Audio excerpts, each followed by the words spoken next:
of nations and the community of nations, up to this decisive hour, I know that you have stood, and you stand now most loyally side by side with me. Let me tell you, I am strengthened by that knowledge. Let me assure you that my hand is the steadier for the work that is to be done, that I move firmly into the task, knowing that you, millions and millions of you, are joined with me in the resolve to make this work endure. The work, my friends, is peace.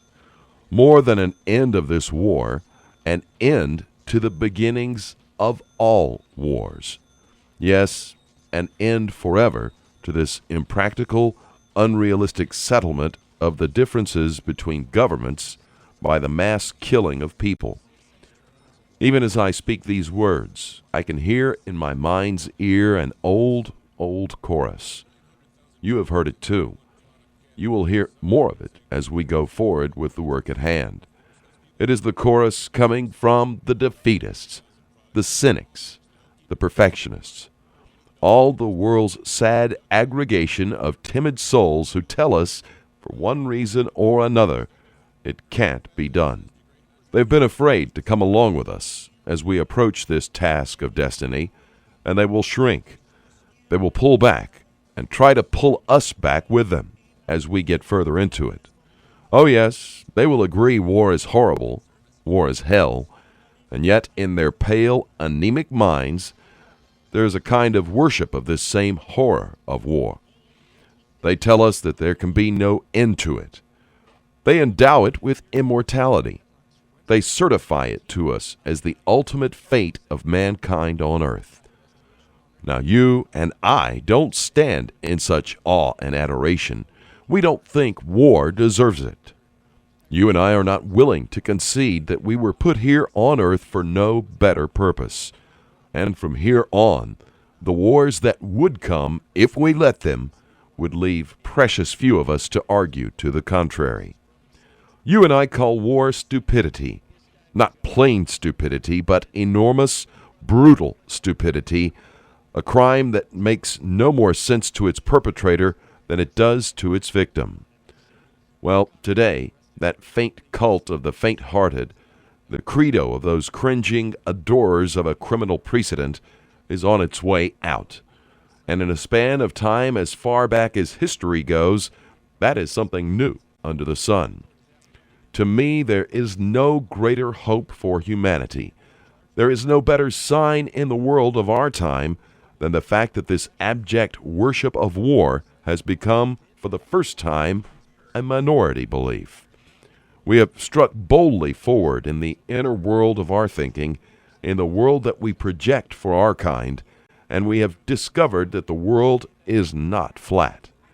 True, if there are new corporals who will want to become rulers of the earth, we cannot legislate wild fancies out of their minds.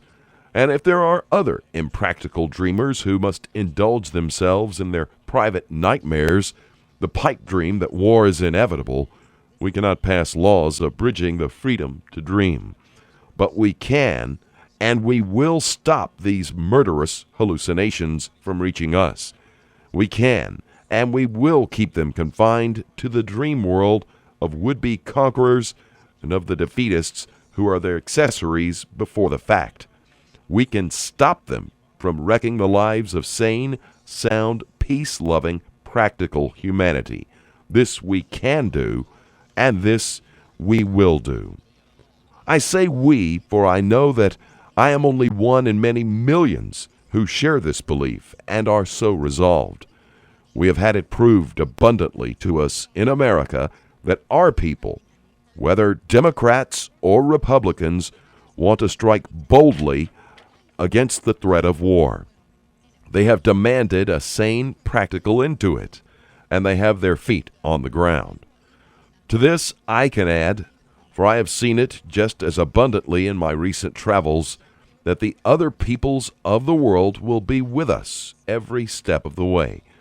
The thin-blooded, timid souls who are now in a minority in our country are also a minority in the world. I remember saying once upon a time in the long, long ago when I was a freshman that the only thing our people had to fear was fear itself. We were in fear then of economic collapse. We struck boldly against that fear, and we overcame it. Today, as we move against the more terrible scourge of war, we go forward towards the greatest contribution that any generation of human beings can make in this world, the contribution of lasting peace. I ask you to keep up your faith. I measure the sound, solid achievement that can be made at this time by the straight edge of your own confidence and your resolve. And to you, and to all Americans who dedicate themselves with us to the making of an abiding peace, I say the only limit to our realization of tomorrow will be our doubts of today. Let us move forward with strong and active faith. Leaving you with more scenes now from Warm Springs and the Little White House as we wrap up another edition of Todd Wilson's Georgia Journal. Hey, I'd love to hear from you. You can like us and leave comments via Facebook at Todd Wilson's Georgia Journal, or you can also call me at the studio at 923-3416, and we hope to see you next time somewhere out there in the Peach State on Todd Wilson's Georgia Journal. Thanks again for watching.